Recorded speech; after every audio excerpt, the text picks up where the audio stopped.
Ndagusuhuje wowe tugiye kubana muri aka kanya. Niba ari ubwa mbere ugeze kuri uyu murongo tuguhaye ikaze.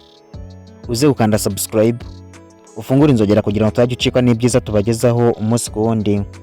Nawe dusanzwe tubana turagusuhuje cyane kuko uri uw'agaciro gakomeye cyane.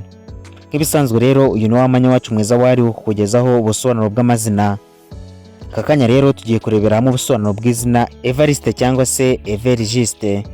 Muri iyi video turaza kurebera hamwe inkomoko y'iri zina, turebe ibiriranga, ubusobanuro bwaryo, ibyo Evergiste yanga, ibyo akunda, intege nke za Evergiste cyangwa se ibibi byabo. Gusa ntitwagenda tutababwiye mu rukundo uko biba byifashe. Iyi wumva rero ni Strong Studio. Naho nge tugiye kubana kuri micro ndi Mizero Felix. Uhawe ikaze.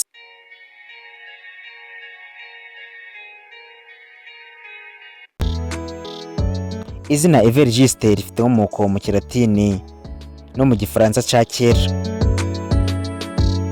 Rikomoka ku ijambo évêque cyangwa se episcopus, risobanura umushumba uyobora, ubana n'abantu neza ndetse utanga inama. Dore rero ibisobanuro by'izina Evergiste. Izina Evergiste risobanura umuyobozi utekereza mbere yo gukora. Risobanura umuntu w'ubwitonzi n'ubugwaneza, umuhuza w'abantu n'utanga amahoro, kandi risobanura umuntu wubaha kandi wita ku bandi. Dore rero ibiranga Evergiste. Ahangaha ndakubwira ibyo akunda.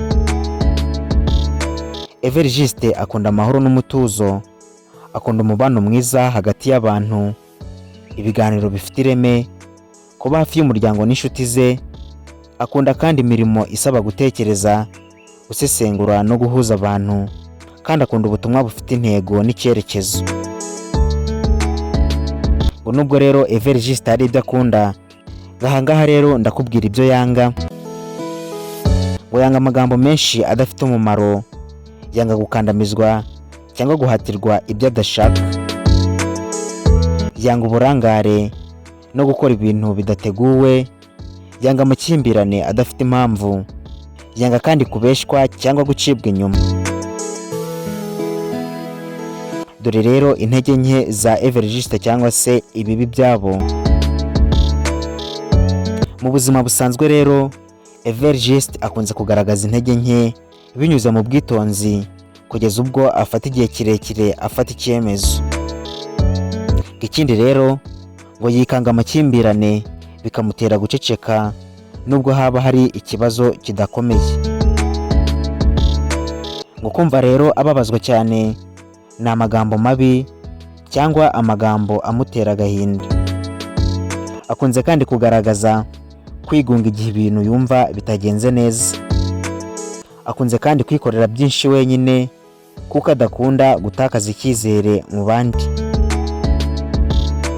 Dore rero intege nke ze mu rukundo. Kugira impuhwe nyinshi, ibyo bigatuma rimwe na rimwe abakundana bamufata nk'udakomeye ku byemezo bye. Kutavuga amarangamutima ye, akunda kubyihisha. Akunze kandi kugaragaza kugira isoni zo gusaba ibyo akeneye mu rukundo. Koroshya ibintu cyane, ibyo bituma habaho kudahuza mu gihe hakeneye kubwizwa ukuri. Ikindi kandi mu ntege nke ze, akunze gufata iby'umukunzi we ku mutima we cyane, bikamutera kwihagararaho gake. Dore rero ibyiza biranga Evergiste: amahoro n'ubugwaneza, ubwenge bwo gutekereza kure, akunda kandi guhuza no gukomeza urukundo n'umubano. Ngaye rero ngubwo ubusobanuro bw'izina Evergiste. Nawe niba ari izina wifuza ko tugusobanurira, uze kutwandikira muri comment maze tuzari gusobanurire. Hagati aho rero ntugende udakoze subscribe, ukore like, utere na comment, ukore no kunzogera kugira ngo ujye wakira ibiganiro byacu mu ba mbere. Ni nuko dusoje, ari nako tugushimira cyane wowe twari kumwe. Nk'ibisanzwe mwari kumwe nanjye Mizero Felix. Mukomeze kugira ibihe byiza, turabakunda, Imana ibarinde, naho ubutaha. Bye.